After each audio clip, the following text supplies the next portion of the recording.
Sound ready, 3, 2, 1, action. Assalamualaikum warahmatullahi wabarakatuh. Perkenalkan, kami dari kelompok 4 program studi PPKN semester 3 Universitas Al-Azhar Mandar, mata kuliah hukum pidana dari dosen pengampu Ade Rahayu SHMH yang beranggotakan saya sendiri Arham Syam dengan NPM 2024 10 10 27.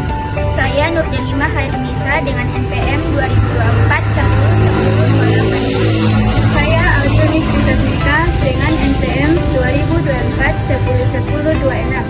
Saya Nurmila dengan NPM 2024 10 10 25. Di video ini kami akan menjelaskan mengenai hukum waris, yaitu hukum yang mengatur perolehan harta seseorang yang telah meninggal kepada ahli warisnya. Hukum waris penting dipahami karena menyangkut hak-hak keluarga, keadilan, dan serta penyelesaian ketika seseorang meninggal dunia. Di video ini juga kami akan membahas beberapa penjelasan mengenai hukum waris, yakni yang pertama pengertian hukum waris, yang kedua asas-asas hukum waris, yang ketiga syarat terjadinya pewaris, yang keempat siapa saja ahli waris, yang kelima cara pembagian waris, yang keenam perbedaan antara hukum waris KUHP Perdata dan hukum waris Islam, dan yang ketujuh contoh kasus sederhananya.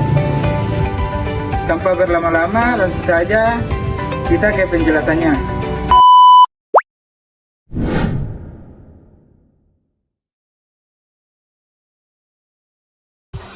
Baik, di sini saya akan menjelaskan pengertian hukum waris. Nah, hukum waris adalah aturan yang mengatur tentang siapa yang berhak mendapatkan harta orang yang sudah meninggal, harta apa saja yang bisa diwariskan, dan bagaimana cara membaginya. Ketika seseorang meninggal, semua harta, uang, tanah, rumah, dan kewajiban lainnya, misalnya hutang, itu menjadi harta warisan.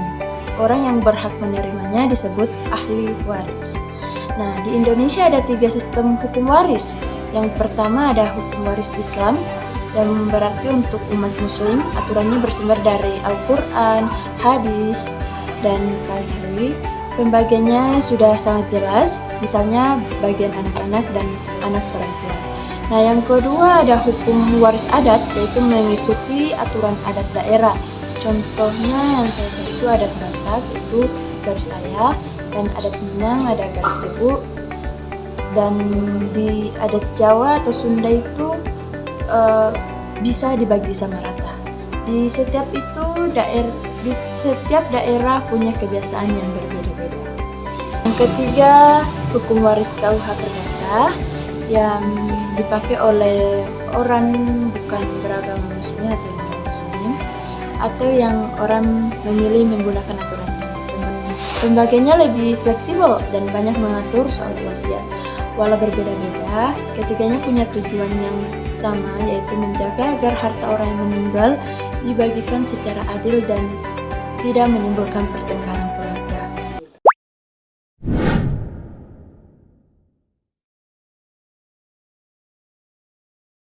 Nah, selanjutnya saya akan menjelaskan asas-asas hukum waris. Nah, berikut ada beberapa prinsip dasar atau fondasi dalam hukum waris. Yang pertama, asas kematian, yaitu warisan hanya boleh dibagikan kalau pewaris sudah meninggal. Kalau masih hidup, itu belum warisan, jadi tidak boleh dituntut siapapun. Yang kedua, asas bilateral, yang yaitu ahli waris bisa berasal dari keluarga ayah maupun keluarga ibu, artinya kedua garis keturunan dapat menjadi dasar pewarisan, kecuali beberapa adat tertentu. Nah, yang ketiga ada asas individual, warisan dibagikan per orang, bukan per keluarga. Jadi, setiap ahli waris menerima haknya secara pribadi. Nah, yang keempat ada asas keadilan berimbangan. Pembagian warisan harus adil, tetapi adil bukan selalu berarti sama rata. Adil berarti menyesuaikan dengan hubungan keluarga, tanggung jawab masing-masing, dan aturan yang berlaku. Nah, yang kelima, asas kepastian hukum. Semua harus jelas, misalnya siapa saja ahli waris, harta apa saja yang diwariskan, berapa hutang pewaris. Kalau semua tercatat dengan jelas, maka pembagian warisan tidak dapat menimbulkan konflik keluarga. Terima kasih. Next.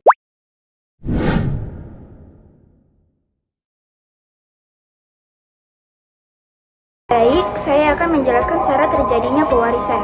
Ada 3 syarat utama yang harus dipenuhi agar pewarisan dapat dilakukan. Pertama, pewarisan harus meninggal dunia, artinya jika pewaris masih hidup maka pewarisan belum dapat dilakukan. Kedua, ahli waris harus masih hidup ketika pewaris meninggal. Jika ahli waris sudah meninggal sebelum pewaris, maka mereka tidak berhak menerima warisan. Dan yang ketiga, adanya harta peninggalan yang dapat diwariskan. Harta peninggalan ini dapat berupa uang, tanah, rumah, atau benda lainnya yang dimiliki oleh pewaris. Jika salah satu dari ketiga syarat ini tidak terpenuhi, maka pewarisan tidak dapat dilakukan. Misalnya, jika pewaris masih hidup, maka pewarisan belum dapat dilakukan, atau jika tidak ada harta peninggalan, maka tidak ada yang dapat diwariskan. Dengan demikian, ketiga syarat ini sangat penting untuk dipenuhi agar pewarisan dapat dilakukan dengan lancar dan sesuai dengan hukum yang berlaku.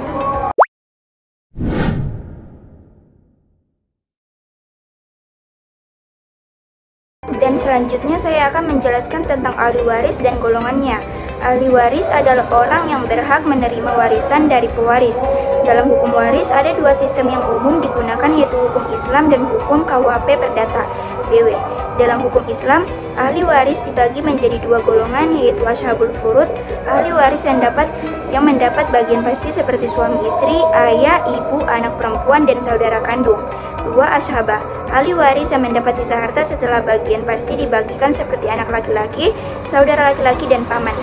Dalam hukum KUHP Perdata BW, ahli waris dibagi menjadi 4 golongan. Golongan 1, anak dan pasangan, suami istri. Golongan 2, orang tua dan saudara kandung. Golongan 3, kakek nenek. Golongan 4, keluarga jauh, yaitu paman, bibi, sepupu. Golongan yang lebih tinggi akan didahulukan dalam menerima warisan, dan golongan di bawahnya hanya berhak jika tidak ada ahli waris di golongan atasnya.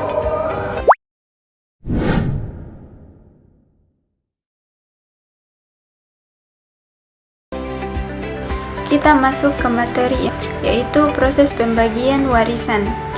Adapun langkah-langkah dalam pembagian warisan, yang pertama, inventarisasi harta pewaris. Langkah pertama adalah mencatat seluruh harta dan kewajiban yang ditinggalkan pewaris, meliputi harta peninggalan seperti rumah, tanah, tabungan, kendaraan, atau barang berharga lainnya. Yang kedua, utang yang masih harus dilunasi. Yang ketiga, biaya perawatan atau pengobatan sebelum pewaris meninggal. Yang keempat, wasiat jika ada, yang harus diperiksa dan dicatat nilainya. Langkah yang kedua, yaitu menyelesaikan kewajiban pewaris. Sebelum dibagi, warisan harus digunakan terlebih dahulu untuk yang pertama membayar seluruh utang pewaris, dan yang kedua menutup biaya pemakaman serta kewajiban lain yang masih tertunda. Baru setelah kewajiban selesai, sisa harta dapat dibagikan. Langkah yang ketiga, menentukan ahli waris yang berhak.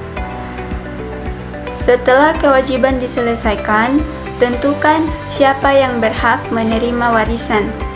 Penetapan ahli waris dapat mengikuti yang pertama hukum negara, yang kedua hukum agama, yang ketiga kesepakatan keluarga. Dan langkah yang keempat yaitu menghitung bagian masing-masing ahli waris. Langkah terakhir adalah membagi sisa harta warisan sesuai ketentuan sistem hukum yang digunakan.